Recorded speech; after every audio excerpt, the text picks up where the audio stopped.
מכוון עלינו עם RPG. קוד שלך עולה פה. כן, אש. יואו! לא, אתה גיבון! גיבון! תן לו!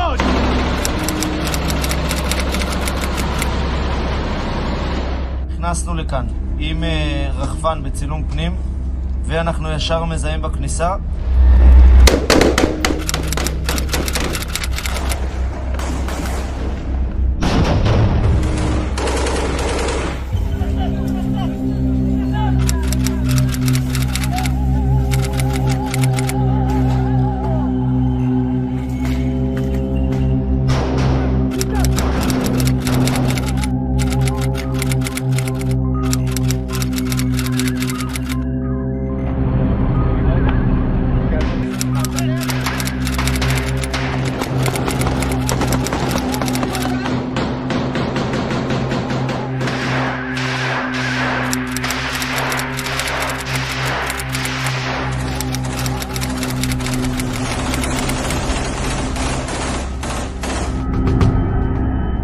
Tension is palpable.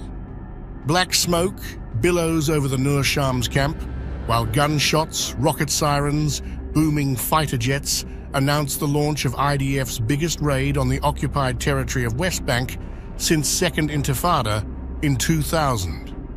It's a sunny, humid morning.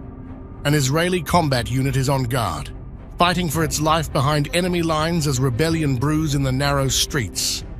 Every which way the soldier sees, there is possible death.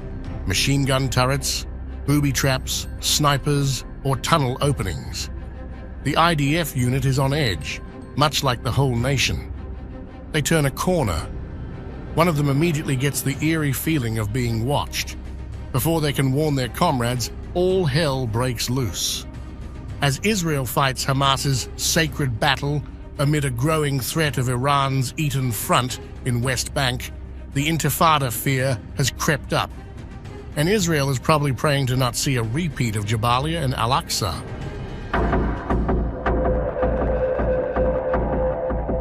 In 1987, it was Jabalia.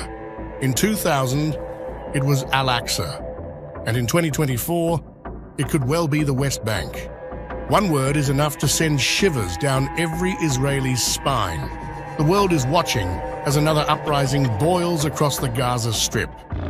In 3 days since August 28th, Israeli forces have killed at least 17 Palestinians in West Bank.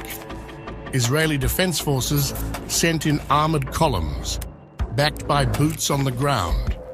The so-called anti-terror operations in refugee camps in Jenin, Tulkarem and Tubas have seen pitched gun battles between Hamas militants and Israeli troops.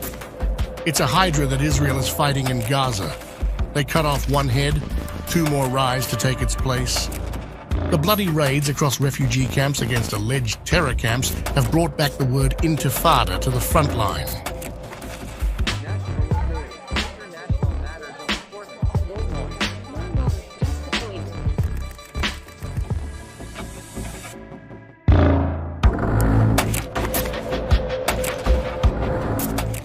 On a cold December day in 1987, an Israeli vehicle in Gaza crashes. 4 Palestinians are killed. In response, rioting breaks out in Jabalia refugee camp. Israelis reportedly lynched. The IDF's vengeance was swift and bloody. The violence that erupted lasted for around 7 years, though. Over 100 Israeli losses versus 1,000 Palestinians. On September 13, 1993, the Israeli government and the Palestinian Liberation Organization officially signed the Oslo Accords. The First Intifada had officially ended, but militant groups like Hamas and Islamic Jihad were not happy at all. Their grouse, the Oslo Accords, prevented Palestine from ever taking back territories Israel seized in 1948. The First Intifada was seen as the moment Palestinians graduated from sticks, stones and Molotovs to rifles, grenades and bombs. 7 years and 15 days later, Ariel Sharon, a then Israeli opposition leader, reportedly set off a series of events that would draw the world's attention. Sharon is accused of deploying 1,000 heavily armed police and soldiers to storm the Holy Al-Aqsa Mosque compound in Israeli-occupied East Jerusalem. The outrage that followed marked the beginning of the Second Intifada, far more bloodier than the first. Over 4,300 lives were lost, with Palestine losing 3 times as many as Israel. Once again, bloodshed continued for years. In 2001, Ariel Sharon was elected the Prime Minister of Israel. A year later, after a suicide bombing killed 30, Israel launched the Operation Defensive Shield. West Bank and parts of Gaza were reoccupied. To suppress the violence, the Israeli government allegedly carried out over 200 assassinations of Palestinian military and political leaders. By 2005, the violence had subsided, and Israeli settlers were occupying parts of the West Bank. Israel had already set up a blockade around Palestine to prevent another such uprising. Israel had just cut off another of the Hydra.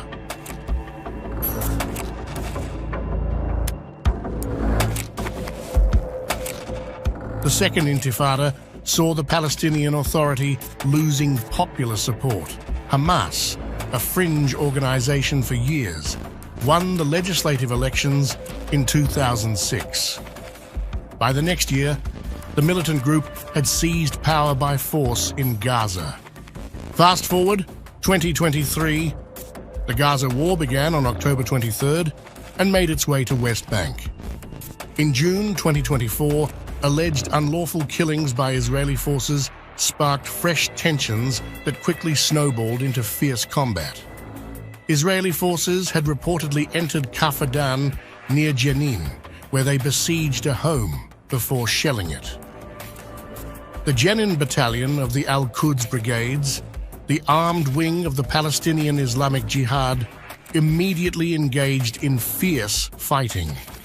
According to Palestinian health authorities, Israel has killed 544 Palestinians, including 133 children in the West Bank since October 2023. Palestinians in the West Bank have reportedly faced violent attacks from Israeli settlers who have assaulted farmers and raided towns in the past months, often under the protection of the Israeli military. And thus, the stage was set for another intifada, or rebellion, from Palestinians, even as Israel claims Israelis are repeatedly attacked and killed. Can the madness be quelled, or has a third bloody intifada been birthed? Will the cycle of violence will continue and 2 more heads rise again? After more than a year of bloodshed in the Israel-Hamas war in Gaza, a third intifada will likely only be bloodier.